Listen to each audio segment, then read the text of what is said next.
complicado. Esses temas, cara, eu acho que a gente tem que tratar esses temas de maneira natural, porque se pessoas normais não tratarem desses temas de maneira natural, pessoas não normais, e aí eu vou falar de gente realmente complicada, tô falando de racistas, tô falando de nazistas, gente fascistoide, vai tratar desse assunto da maneira deles.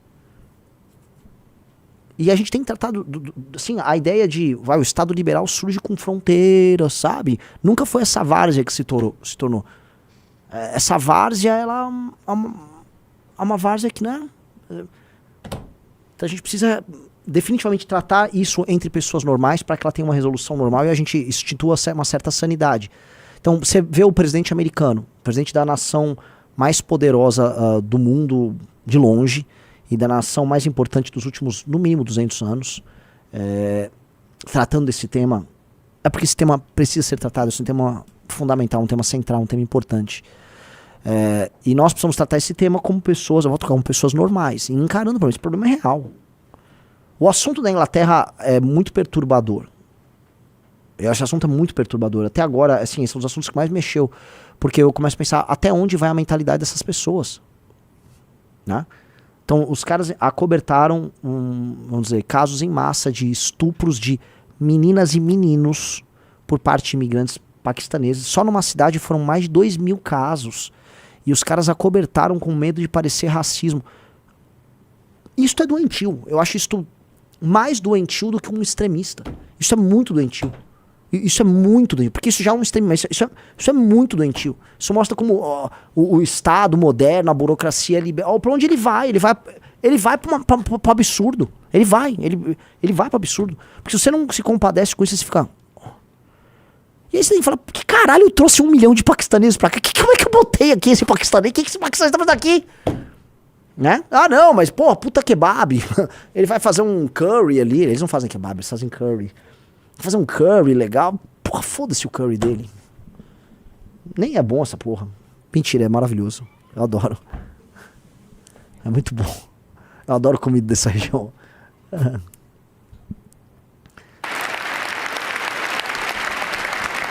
My proudest legacy will be that of a peacemaker and unifier. That's what I want to be, a peacemaker and a unifier. I'm pleased to say that as of yesterday, one day before I assumed office, the hostages in the Middle East are coming back home to their families.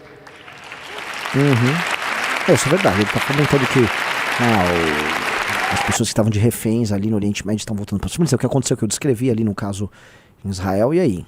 Vou falar o que disso? E é verdade, assim, o outro mandato do Trump também foi um mandato pacifista. Gente, assim, eu acho o Trump, em inglês a palavra é um grifter, eu acho ele um malandro, é um cara que vale muito pouco na maior parte das coisas, tá? A gente precisa se lembrar que nesse instante, quando ele faz esse discurso que agrada o seu eleitor, ele tá lançando uma shitcoin, uma turma dele está tocando a shitcoin, o público dele tá comprando a shitcoin e tá tomando um pump and dump agora. O Musk fez a mesma coisa, na maior cara dura, assim, na maior cara dura. Tem uma shitcoin envolvendo a figura do presidente, ele ainda montou da primeira dama, a shitcoin dela. E a galera comprou. Então, acho que já tá rolando o dump, eu não acompanhei, mas assim... Cara, roubaram os próprios seguidores na cara dura. Esse cara é um grifter, esse cara é um malandro. Dito isso, o primeiro mandato dele foi um mandato pacifista dentro do padrão dos governantes americanos. Aí o que a gente se lembra? Quando o Obama ganhou pra presidente, cara, ele nem tomou posse, Riso. Nem tomou posse, deram um prêmio Nobel da Paz pra ele. Tipo, não aguento! Meu Deus, toma o Nobel da Paz aí. Mas o que eu fiz? Não, só toma esse Nobel. O cara não foi nem discutido, do Trump. A postura dele, pelo menos em termos de discurso, será de tentar buscar a conciliação Rússia-Ucrânia, que será ruim pra Ucrânia. Vai ser, imagino eu, negativa pra Europa, mas ele tava assim, Europa, vocês que se virem aí, e eu tendo a achar que é bom que tenha isso para a Europa. Eu acho que é importante que a Europa comece a lidar com seus problemas ela própria, não dependa tanto dos Estados Unidos, porque aí o próprio eleitor europeu vai ter que mudar o perfil. Você já vai pensar que o eleitor europeu vota igual um débil mental porque a segurança dele é garantida por outro país? Aí é muito fácil você só ficar sendo social-democrata, fronteira aberta, quando quem cuida da Rússia para você são os Estados Unidos. A partir do momento que a Alemanha vai ter que fazer isso, o eleitor alemão vai ter que tomar decisões diferentes. né? É bom. É como se, sabe, a Europa virou aquela criança que o pai fica levando ele no parquinho, aí, meu pai tá vendo, minha mãe tá me vendo, a outra criança não vai me bater, se sente protegida ali. Aí é uma criança mimada, o europeu é um povo mimado. Agora o europeu vai ter que meio que crescer, ir pra adolescência, vai ter que resolver os problemas dele sozinho. E, em geral, quando você amadurece, você necessariamente deixa de ser mimado. Amadurecer é perder boa parte dos mimos e das facilidades que a infância te dá. É ou não é? Então, eu acho que é bom, eu acho que é até educativo o que ele vai fazer ali com a Europa. Eu tô muito curioso para ver como é que o eleitor alemão vai se comportar ao longo dos próximos anos, porque quem vai ter que, se rolar um acordo de paz ali e se a Rússia fica ali com algumas áreas, a Rússia vai ficar sempre exercendo essa pressão geopolítica para todo mundo. Eu já vi na Suécia como é que tá funcionando a pressão geopolítica. Eu já vi na Finlândia como a pressão geopolítica. Os países nórdicos, os países do Báltico, todos eles já estão vendo a ameaça russa e eles vão tendo que raciocinar de outra maneira. Eu já estive em países bálticos. Também estive nos países nórdicos. Tirando a Finlândia, os países nórdicos, eles veem a Rússia como uma coisa meio distante. Nós somos da OTAN e tal. Os países do Báltico, eles viveram sob jugo soviético. Todo mundo que viveu sob o jugo da União Soviética odeia a Rússia. Odeia a Rússia. Eu não conheço, de todos os amigos e amigas que eu fiz naquela região, então, tanto do Báltico, alguns pra parte do leste, eu não conheço um que fale, não, a Rússia é legal. Eles odeiam a Rússia. A Rússia é odiado. Viver sob o jugo de um povo mau, como o russo é um povo mau, direto ao ponto. Não é legal, não.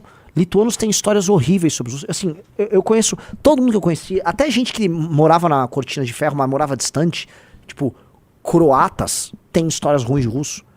Então, sim, eles não guardam uma memória boa e eles já querem se armar. Eu me lembro quando eu tive, inclusive, vale um parênteses aqui, quando eu fui pra... Um cara botou qual é o país báltico, Lituânia, Estônia e Letônia. Quando eu estive na Lituânia, estava em Vilnius, eles têm uma estátua de um acordo que eles fizeram com os Estados Unidos. Eu não sei se foi no governo Bush ou no governo Clinton. É na praça principal. Imagina na praça principal da tua capital, você tem uma estátua de um acordo que você fez com os Estados Unidos e ainda fizeram questão de fazer a estátua virada na direção de Moscou. Com a seguinte aviso, nós somos brother dos Estados Unidos, tá legal? E que se você vier mexer... Não é essa. Não é essa. É na praça de Vilnius. É bem direto ao ponto, entendeu? Eles têm uma raiva. Então, esses países que já têm uma memória fresca sobre viver sob o jugo russo, esses caras já vão se armar. A Europa Ocidental e os países nórdicos também. A Suécia já tá farejando essa ameaça, né? Vamos lembrar que o Mar do Norte é um lugar meio que compartilhado também por navios russos. Ali é uma zona que os russos gostariam de ter como zona de influência. E o grande escudo, a grande nação capaz de, né, fazer um enfrentamento geopolítico ali tem que ser a Alemanha. É a Alemanha. E os alemães vão ter que lidar com isso. Porque os alemães, eles querem produzir carros no sul, que é o que eles fazem, eles produzem carros, produzem máquinas, porque eles adoram produzir máquinas. E aí lá em Berlim, eles querem comer aquele currywurst e tomar drogas inovadoras em festas malucas. Adoro Berlim, é uma cidade incrível, realmente é um lugar para você se divertir muito, mas eles estão bem hedonistas lá, né? E eles vão ter que lidar, assim, gente, vocês moram na Europa, o continente mais sangrento da história da humanidade, lidem com isso, tá? Essa realidade tá voltando. Então a Rússia exerce uma pressão que pode alterar a natureza deles. E eu acho que o Trump, ele vai gerar esse tipo de coisa que, a meu ver, é estranhamente positivo. Você deixar o europeu se armar é também fazer com que o europeu amadureça. E aí o próprio balanço de poder acontece. Da maneira como tá, prestem atenção como é que é.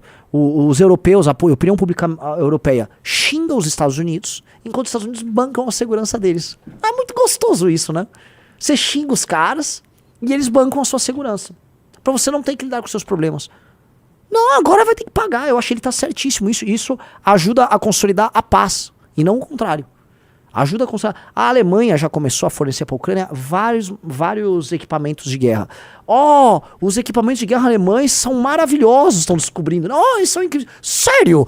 Assim, sempre foi maravilhoso o equipamento de guerra alemão, tá? Eles sempre foram muito inovados. O primeiro avião a jato de guerra do mundo é o Messerschmitt 262, muito antes dos americanos terem. Tá? Mas sempre falou, a Alemanha tem que voltar a ter força. Eu não estou falando de certa Alemanha bizarra que teve, estou falando Da Alemanha. Os povos germânicos têm que voltar a ter força ali, tem que segurar a onda da Rússia sim, e isso em nome da tal da democracia é a melhor coisa que pode acontecer. A Alemanha forte é bom. Eu não digo nenhuma União Europeia forte, a União Europeia tem um problema de uma burocracia bizarra, suicida. Mas uma Alemanha forte, com os alemães conscientes, uma Europa com os países maduros, é a melhor resposta que você pode ter para a Rússia. É uma resposta suficiente. Uma Europa infantilizada servindo de playground para o mundo, não. E o Trump tem um papel nesse sentido que eu considero positivo. Eu acho que ele vai ter um papel positivo também no Oriente Médio. E eu acho que ele vai ter um papel positivo pra gente aqui. Todo mundo pode concordar conosco que as coisas estão passando muito, muito do ponto aqui no Brasil. Muito, muito do ponto. O judiciário, o autoritarismo virou a moeda corrente nas transações entre governo e judiciário. Então, ambos ficam tratando, vamos dizer assim, você pode ser autoritário com aquele adversário para mim? Ah, tudo bem, mas você vai ser autoritário com aquele outro para mim? É isso. A linguagem do poder hoje é sobre autoritarismo, é sobre cerceamento de liberdade, é sobre isso. A relação entre os agentes que dispõem, vamos dizer, de poder de coerção no Brasil, que hoje se for o executivo e o judiciário. E eles vêm tratando as coisas nesses termos mesmo.